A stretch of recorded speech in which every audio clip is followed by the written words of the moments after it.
President Biden has come off his summer vacation to sign a sweeping spending bill into law less than 3 months before the midterm elections. The Inflation Reduction Act tackles climate change, taxes, and prescription drug prices. It's being called a major victory for the president's agenda after Democrats failed to gain enough support to pass a larger spending bill last year. Today offers further proof that the soul of America is vibrant, the future of America is bright, and the promise of America is real and just beginning. For more on this, Ed O'Keefe joins us now. Ed is CBS News' senior White House and political correspondent. Ed, we've watched for months as the approval ratings for the president have been anemic. Does this help? Does this factor in? It'll certainly be a factor, Scott. I don't think we're going to get a good sense of whether it's helping, though, until Labor Day or the weeks after, as the campaign season really begins in earnest. People start paying attention. And the messages that this White House and Democrats are going to be using to sell this bill and the other legislation passed this summer start to bake in.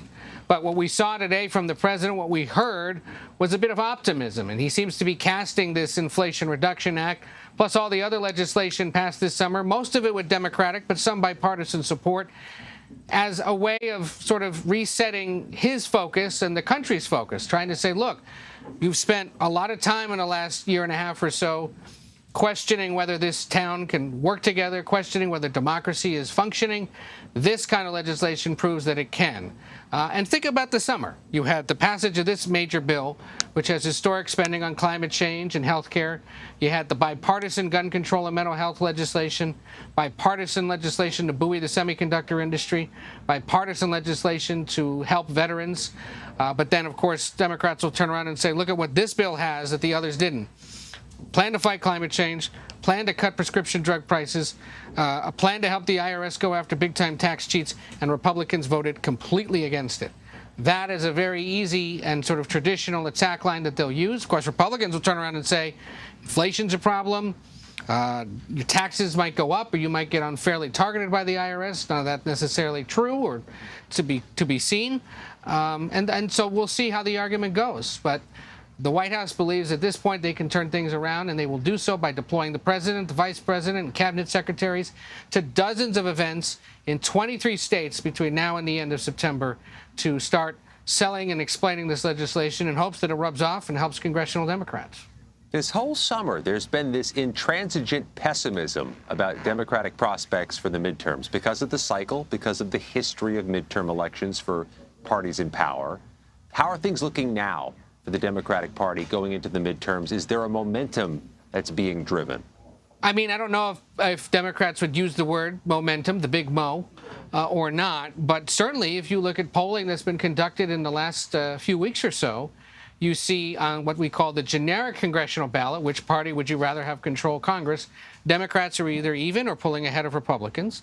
But remember, that's not how control of Congress is sorted out. It's done at the district by district or state by state level. Well, look at the Senate. Let's start there. Democrats seem to be pulling ahead in some key Senate races in Pennsylvania, in Ohio. Some polling, though our polling unit would tell you it's not reliable surveys, show the Democrat pulling ahead of Marco Rubio in Florida, Raphael Warnock keeping it competitive or ahead of Herschel Walker in Georgia, Mark Kelly keeping ahead of Blake Masters in Arizona, Catherine Cortez Masto locked in a dogfight with Adam Laxalt out in Nevada, but races out there are always tight. And we'll see about Wisconsin.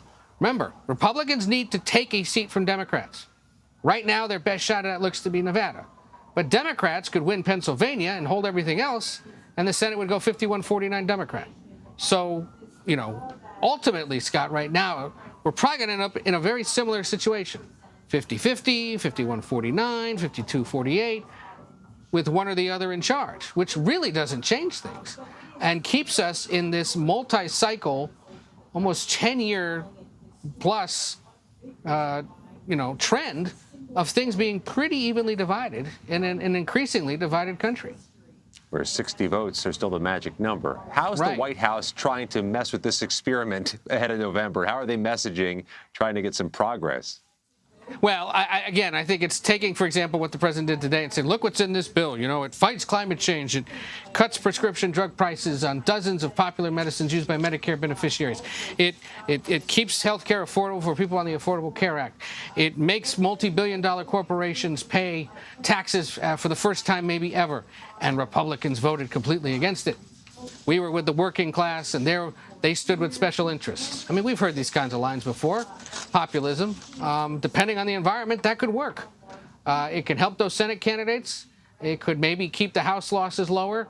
And it certainly might boost the president's numbers ahead of his planned re-election campaign. We'll see. It's only August. And as you and I know well, what's up today could be down by next week and could be, it could be a real mess in November.